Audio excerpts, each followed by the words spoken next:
Simple Hindi പുതിയൊരു വീഡിയോയിലേക്ക് എല്ലാവർക്കും വീണ്ടും സ്വാഗതം.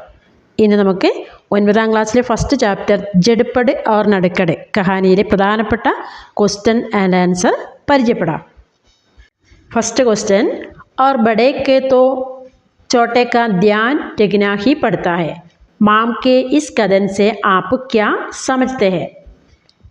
അതായത് മൂത്ത ജ്യേഷ്ഠനാണ് അനുജൻ്റെ കാര്യങ്ങൾ ശ്രദ്ധിക്കേണ്ടത്.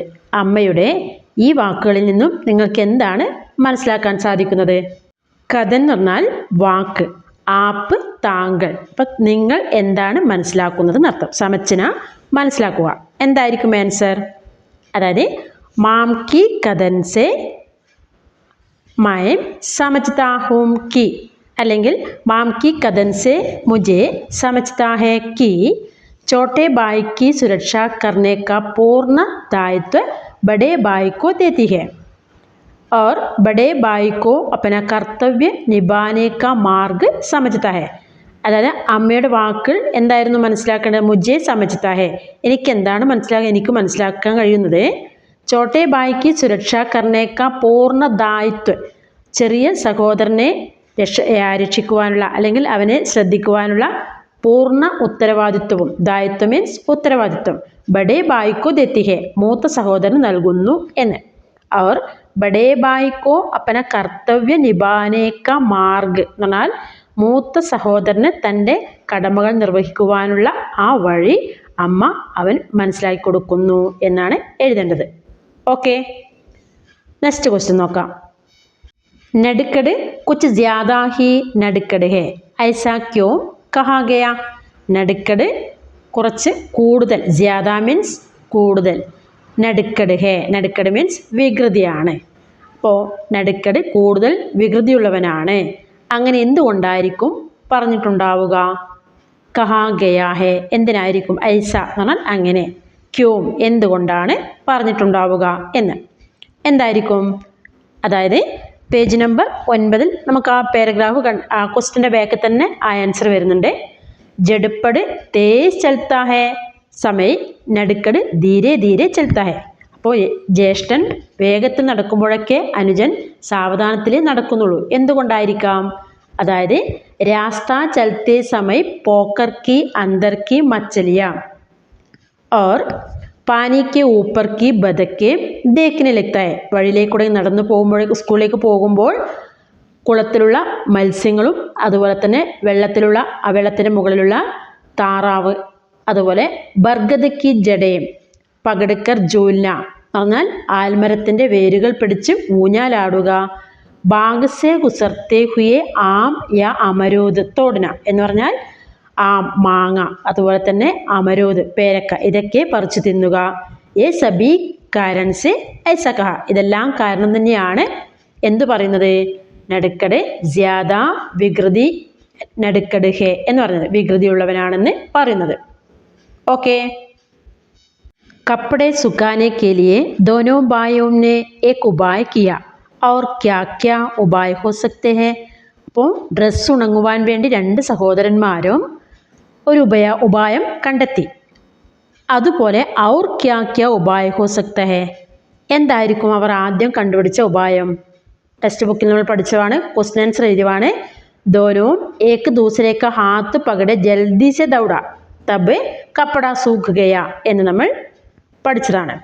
അതുപോലെ തന്നെ മറ്റെന്തൊക്കെയാണ് ഡ്രസ്സ് ഉണങ്ങുവാൻ വേണ്ടിയുള്ള ഉപായങ്ങൾ? നിങ്ങൾക്കറിയാമല്ലോ. അതായത് പങ്കോക്കെ ഉപയോഗം, അല്ലേ? നമ്മൾ ഫാൻ ഇട്ട് കഴിഞ്ഞാൽ നനഞ്ഞ തുണി നല്ലപോലെ ഫാൻ സ്പീഡിലിട്ട് കഴിഞ്ഞാൽ അതിൻ്റെ ഉപയോഗമുണ്ടാവാം. അതുപോലെ തന്നെ സൂരജിക്ക് ഗർമിമേം യാ കപ്പട ബിജാന എന്ന് പറഞ്ഞാൽ സൂര്യൻ, നല്ല സൂര്യരശ്മി, നല്ല ചൂട് സമയത്ത് തുണി വിരിച്ചു കഴിഞ്ഞാൽ അല്ലെങ്കിൽ നമ്മൾ ആറിയിട്ട് കഴിഞ്ഞാൽ എന്താവും? ഡ്രസ്സ് ഉണങ്ങുന്നതാണ്. അതുപോലെ തന്നെ അച്ചീത്തര നിചോടുക്കർ ധൂപമേ ഡാൽന എന്ന് പറഞ്ഞാൽ നല്ലതുപോലെ പിഴിയുക, നന്നായിട്ട് ഡ്രസ്സ് ഇങ്ങനെ പിഴിഞ്ഞെടുത്തിട്ട് വെയിലത്തേക്ക് ആറിയിടുക. അതുപോലെ ഊഞ്ചേ സ്ഥാൻ പർ രസി ബാന്ധിക്കർ കപ്പട ലടുക്കാന എന്ന് പറഞ്ഞാൽ ഉയർന്ന സ്ഥലങ്ങൾ എന്ന് പറഞ്ഞാൽ കുറച്ച് മുകളിലോട്ട് അയലൊക്കെ കെട്ടിയിട്ട്, കയറിനെ കൊണ്ട് അയലൊക്കെ കെട്ടിയിട്ട് അതിൻ്റെ മുകളിൽ തുണി നിവർത്തി ആറിയിടുക. ഇങ്ങനെയൊക്കെ ചെയ്താൽ എന്താകും? ഡ്രസ്സ് ഉണങ്ങും എന്ന് മനസ്സിലാക്കാം. നെക്സ്റ്റ് ഭാഗം കഹാനി കെ പാത്രോं की विशेषताएं पहचाने സഹി മിലാൻ കരെ. കഹാനിക്ക് പാത്രോं की വിശേഷത നമ്മൾ പഠിച്ചല്ലോ. നടുക്കട്, ജഡപ്പട് ഇവരൊക്കെയാണ് കഥാപാത്രങ്ങൾ. അവരുടെ വിശേഷതകൾ എന്തൊക്കെ എന്ന് പറഞ്ഞാൽ കഥാപാത്രങ്ങളുടെ പ്രത്യേകതകൾ എന്തൊക്കെ, സഹി മിലാൻ കരെ അത് നമുക്ക് മാച്ച് ചെയ്യണം. ശരിയായിട്ട് ഇതിൻ്റെ അകത്തേക്ക് എടുത്തെഴുതുകയാണ് വേണ്ടത്. അപ്പോൾ ഒരു ബോക്സിൽ ഒരു കോളത്തിൽ കാണാം നടുക്കട് അതുപോലെ ജഡപ്പട് ആരൊക്കെയാണെന്ന് നമ്മൾ മനസ്സിലാക്കി. അതിനടുത്തുള്ളതിൽ കോ കോ എന്ന് പറഞ്ഞാൽ പ്രത്യയങ്ങളാണ്. കോ, ക്, ന്, യെ എന്നൊക്കെ പറയും അർത്ഥം. അപ്പോൾ നടുക്കടിന് അല്ലെങ്കിൽ ജഡപ്പടിന് എന്നൊക്കെ പറയും പോലെ. നെക്സ്റ്റ് ഭാഗം കാഗസ് की नाव बनाना आता है, नदी में तैरना आता है, बाग से आम तोड़ता है, माम से शिकायत करता है, बरगद की जड़ें पकड़कर झूला झूलता है, ചോട്ടെ കാ ഹാത്ത് പകടുക്കർ ദൗടാത്ത ഹെ. അപ്പോൾ ഇതൊക്കെ നമ്മൾ പാഠങ്ങളെ ശരിക്കും പഠിച്ചതാണ്. അതുകൊണ്ട് നമുക്കിതിന് ശരിയായിട്ട് എഴുതാൻ പറ്റും. അപ്പോൾ നടുക്കടിന് എന്തൊക്കെയാണ് ചെയ്യാൻ സാധിക്കുക? കാഗസ് കി നാവ് ബനാന ആത്താ ഹെ എന്ന് പറഞ്ഞാൽ കടലാസ് തോണി ഉണ്ടാക്കാൻ കഴിയുന്നവ ആർക്കാണ്? നടുക്കടിനാണെന്ന് നമുക്കറിയാം, മനസ്സിലാക്കി പാഠത്തിലൂടെ. നദീമേ തൈർന ആത്താ ഹെ നദിയിൽ നീന്തം അറിയുന്നവരാണ്? ജഡപ്പടിന്. അപ്പോൾ നടുക്കടുക്കോ കാഗസ് കി നാവ് ബനാന ആത്താ ഹെ, ജഡപ്പടുക്കോ നദീമേ തൈർന ആത്താ ഹെ. നെക്സ്റ്റ് ഭാഗം ബാഗ് സെ ആം തോടുത്താ ഹെ ആരാണ് മാങ്ങ പറിക്കുന്നത് തോട്ടത്തിൽ നിന്നും? നടുക്കട്. ഓക്കെ. അതുപോലെ മാംസെ ശികായത്ത് കർത്തായ സ്കൂളിൽ പോകുന്ന സമയത്ത് സഹോദരൻ്റെ ഓരോ വികൃതികൾ കാണുമ്പോൾ ആകെ ടെൻഷൻ അടിച്ചു അമ്മയോട് പോയിട്ട് ശികായത്ത് പരാതി നൽകിയത് ആരായിരുന്നു? ഓർക്കുന്നുണ്ടല്ലോ, ജഡപ്പടാണെന്ന്. നെക്സ്റ്റ് ബർഗദ് കി ജഡേം പകടുക്കർ ജൂല ജൂൽത്ത ഹെ അരയാലിൻ്റെ ആൽമരത്തിൻ്റെ വേര് പിടിച്ചിട്ട് ഊഞ്ഞാലാടുന്നവ ആരായിരുന്നു? ചോദ്യോത്തരത്തിൽ നമ്മൾ പഠിച്ചതാണ്. ആരായിരുന്നു? നടുക്കട്. അതുപോലെ ചോട്ടേക്ക ഹാത്ത് പകടുക്കർ ദൗടാത്ത ഹെ അപ്പോൾ അനുജൻ്റെ കൈപിടിച്ച് വേഗം സ്കൂളിലേക്ക് എത്തുവാൻ വേണ്ടി ഓടുന്നത് ആരായിരുന്നു? ജ്യേഷ്ഠനായ ജഡപ്പട്. ഓക്കെ.